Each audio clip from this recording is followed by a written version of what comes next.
capacity of this storage is 10 million. 10 million? Yes. Wow. The project reduced isolation, particularly in older men, hard-to-reach older men. Research and development for new medicines is costly and time-consuming and almost always profit-driven. So where a disease affects only the poor, that market is neglected, meaning no new medicines. Kala Azar is one such neglected tropical disease. It's the world's second largest parasitic killer after malaria, killing 40,000 people every year, but has had no new drugs developed for decades. I'm Dr. Javed Abdulmunem in Ethiopia to explore how big pharma are being mobilized in an unprecedented global initiative to find and fast-track a cure for Kala Azar. Kala Azar, also known as visceral leishmaniasis, is a parasitic disease transmitted through the bite of infected sandflies. When they feed on humans, parasites infect the body and are internalized by macrophages, immune cells designed to protect us from infections. Here, the parasites multiply and destroy the cell, whilst infecting other phagocytic cells. The parasites then move through the lymphatic and vascular systems, infiltrating the bone marrow, liver, and spleen. Symptoms include fever, weight loss, enlargement of the liver and spleen, anemia, and a weakened immune system. The disease affects millions across 98 countries. Lowland rural Ethiopia, just north of the equator. Here, due to the hot climate and agricultural lifestyle, Kala Azar is endemic. Ethiopia alone has more than 4,500 patients every year, many of them male migrant farm workers working long hours in the field. For them, it's a 3 to 4 hour drive to the nearest Kala Azar treatment center. But for those unable to pay for transport, it's a long, hot walk. Fortunately, their destination, Gondar, is a center for the treatment of Kala Azar. For the last 10 years, Gondar University Hospital has been conducting successful clinical trials involving the combination of 2 old drugs, sodium stibogluconate, or SSG, and paramomycin. In 2010, the World Health Organization officially adopted this combination as the new first-line therapy for Kala Azar in East Africa. It's the first movement in half a century, and Dr. Ermias Diro has been leading the way. Our previous regimen was sodium stibogluconate for 30 days. With a combination, we were able to shorten the regimen to 17 days. Oh, that's good. Yes, indeed. And the efficacy was more than 95%. So you managed to cure 95% of patients with the new combination. Is that much better than before? Well, in terms of efficacy, it is more or less similar, comparable. Right. Yeah, but in terms of hospital days, it shortened the hospital days to 17. That's a big achievement. This 2-drug combination therapy is safer and has almost halved the hospital stay of the earlier treatment. That's a crucial reduction for both patients eager to return to work and a health sector struggling to accommodate everyone. Currently, all 26 beds here are full. Pleasure meeting you. Javed, nice to meet you too. Nice to meet you too, welcome. This is it? Yes. Leishmaniasis Research Treatment Center. تستقعد.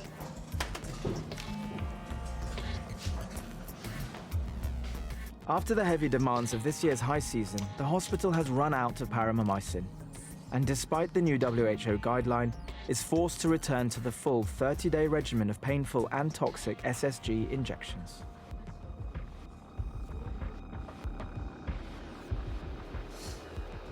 So this is one of our wards, Dembaru. Dembaru, I'm Javed, hello.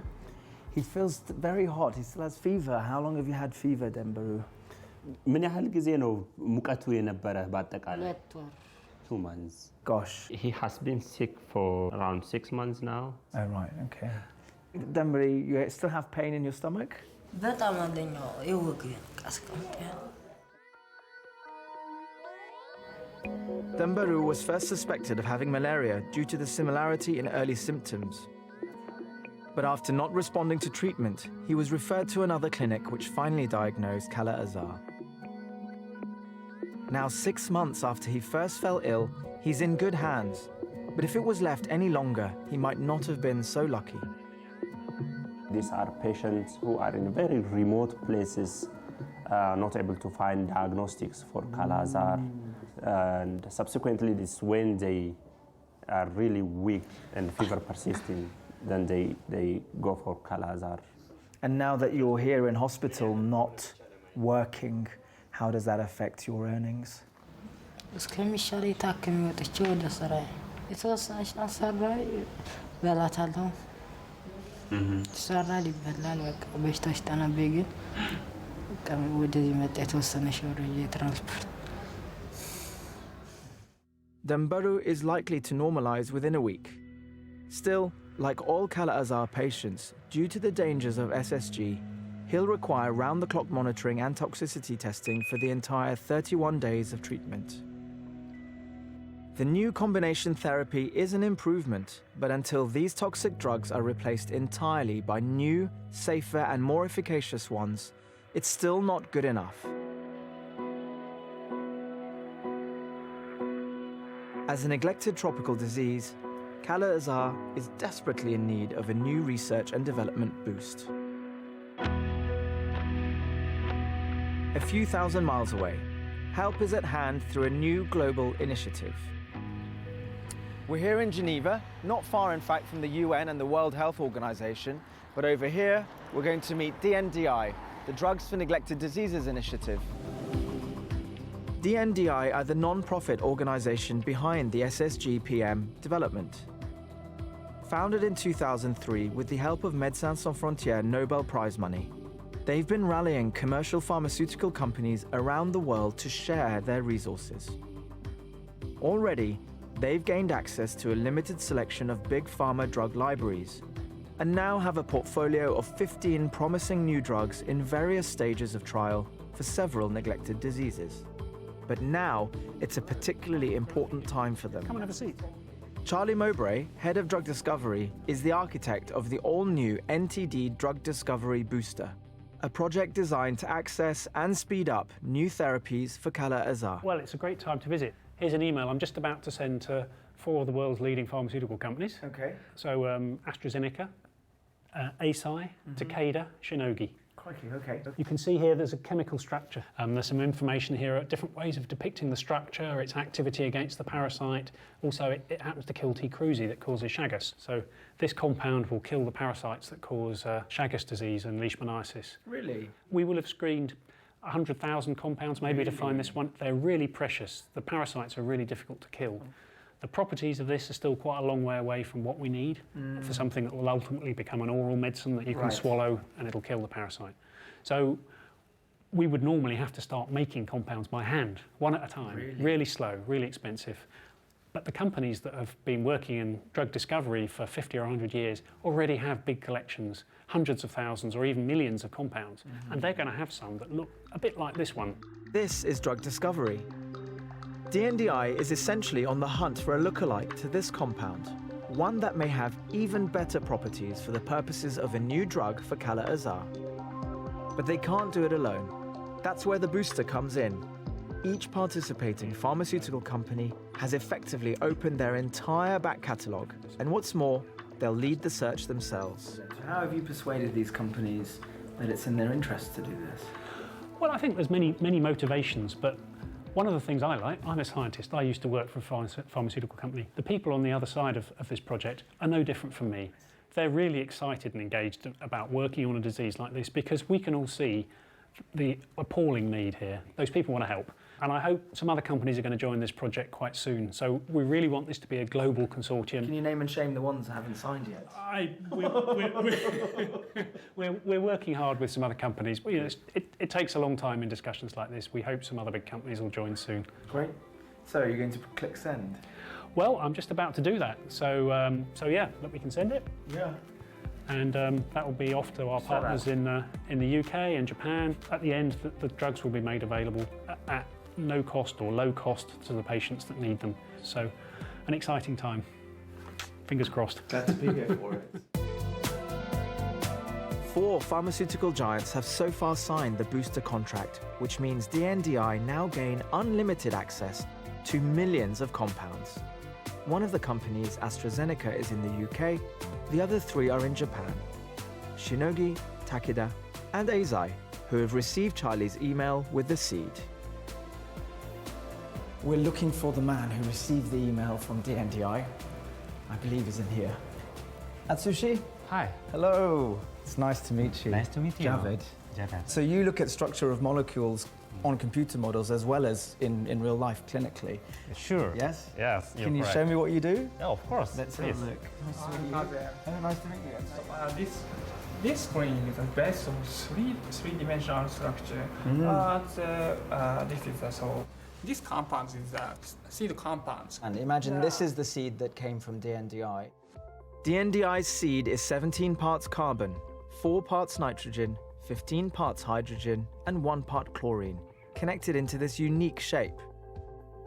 This combination and shape closely fits and binds to a vulnerable spot on the Leishmania parasites, interfering with their mechanics by a so far unknown mechanism.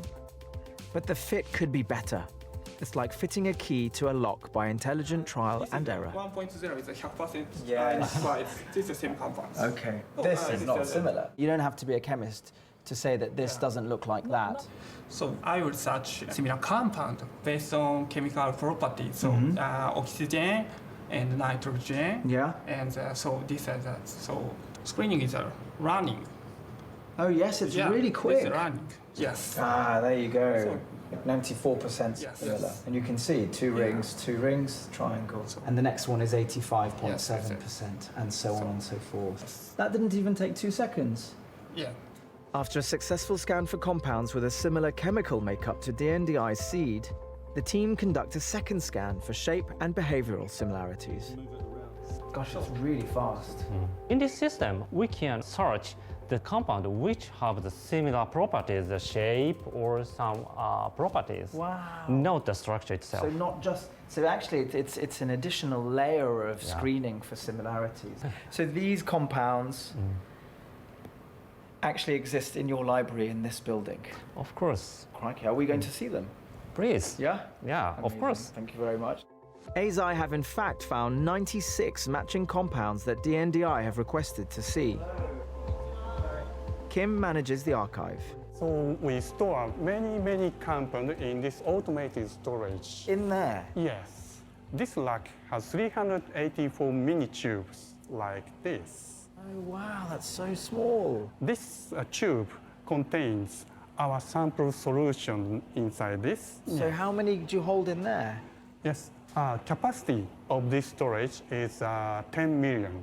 10 million? Yes. Wow, wow. And I can see a barcode on the bottom here. Yes. Is that unique? Yes. Armed with the codes on Atsushi and Kazuya's shortlist, Kim is quick to retrieve the 96 compounds as selected by DNDi. This automated storage system houses 10 samples of every drug compound on Azar's database, kept at minus 20 degrees Celsius. Shall I leave it here? Is okay? Wrong side. Ah. Right? Shows how much I know. Wow. So one of these 96 could be a new cure or a basis of a new cure for Kala Azar. Yes. Really, right here? Yeah. Can we hold one? Sure. This one. Wow. It's very small amount, so it is very hard to find liquid. Kim, honestly, this is amazing. So literally, this is one of the 96. Yes. Wow. Just out of curiosity, this is a compound. This was a drug that was being researched, and it's here in storage. What was it being researched for? Yes. For example, this sample was produced in a project to develop anti-cancer agent. Really? That project itself has halted because they couldn't find a compound has enough property they expected. Why does the company keep them in storage if it doesn't go anywhere? We thought it has another possibility to cure some other diseases, so we store them. And now we can. Now we can see maybe this could be the new cure for Kala Azar. Maybe it's a new class of drug. Yes. And it was originally intended to be a cancer drug. I think that's incredible.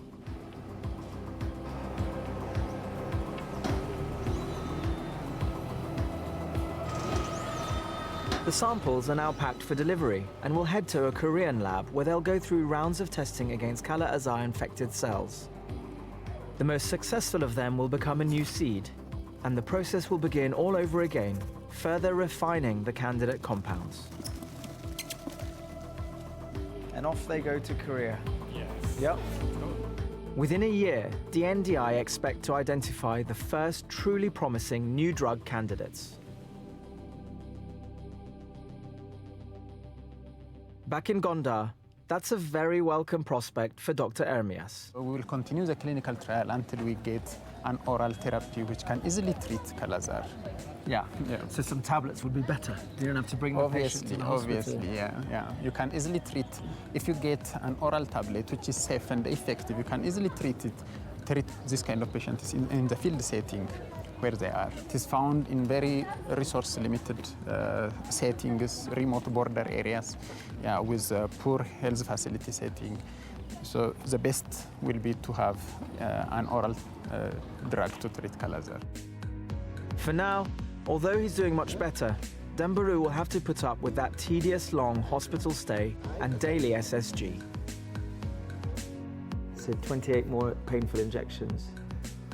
It's not something to look forward to. With DNDi's drug booster offering a glimmer of hope for the fight against Kala-Azar, their aim is to use this method of working for other neglected diseases, giving new purpose to all those compounds previously locked away in vaults.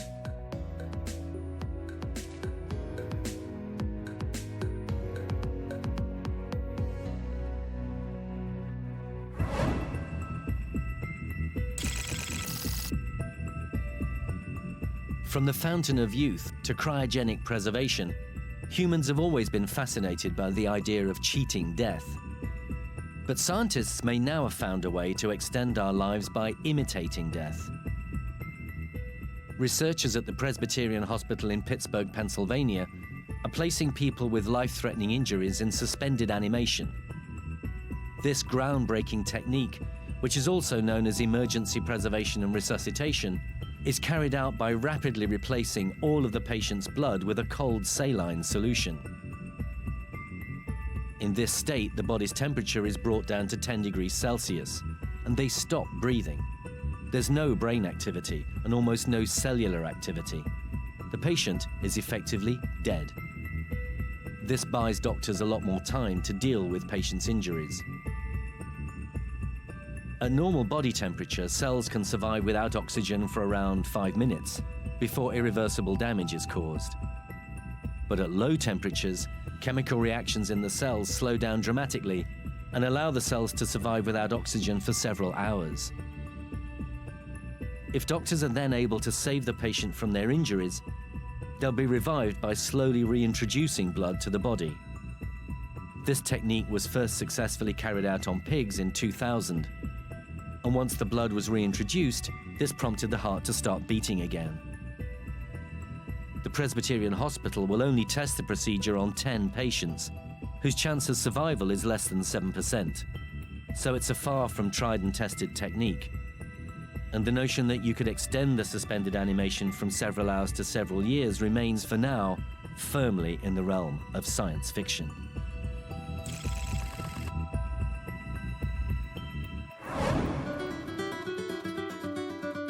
More and more evidence to show that older people who feel lonely are much more likely to experience depression and also dementia. And with the global population aging rapidly, this is an issue that could potentially cause huge burdens to societies all around the world. I'm Dr. Goody Singh in Newcastle, England, visiting a project that's using hens to help older people get involved with their communities again with incredible results. Alan Richards is a 78-year-old retired taxi driver. He lives in Wood Green Sheltered Accommodation, one of the first homes to be part of the Hen Power scheme.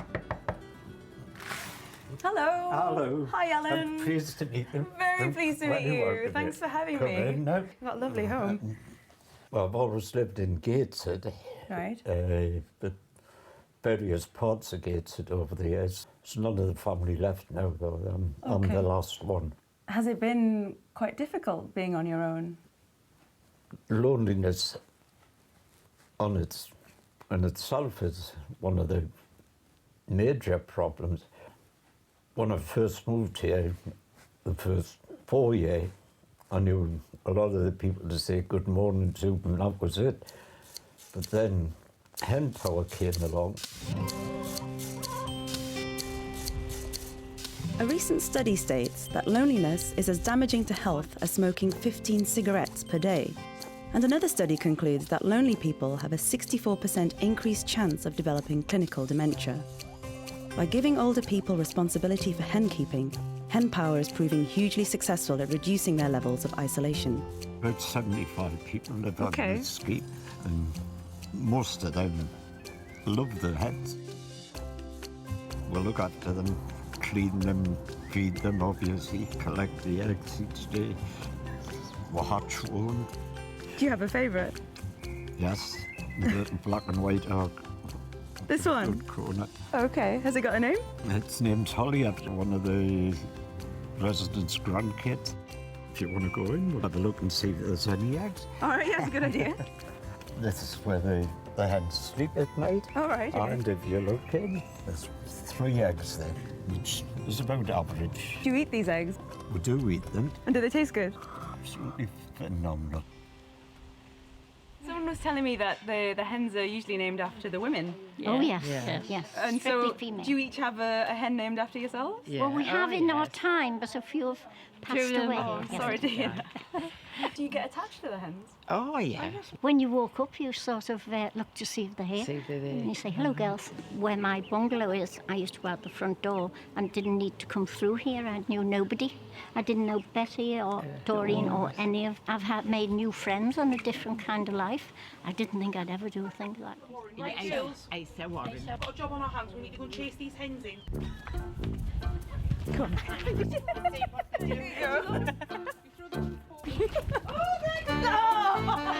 I think I was glad to go. Well done. It's me. There's another one behind you. Straight to the kitchen. Try those.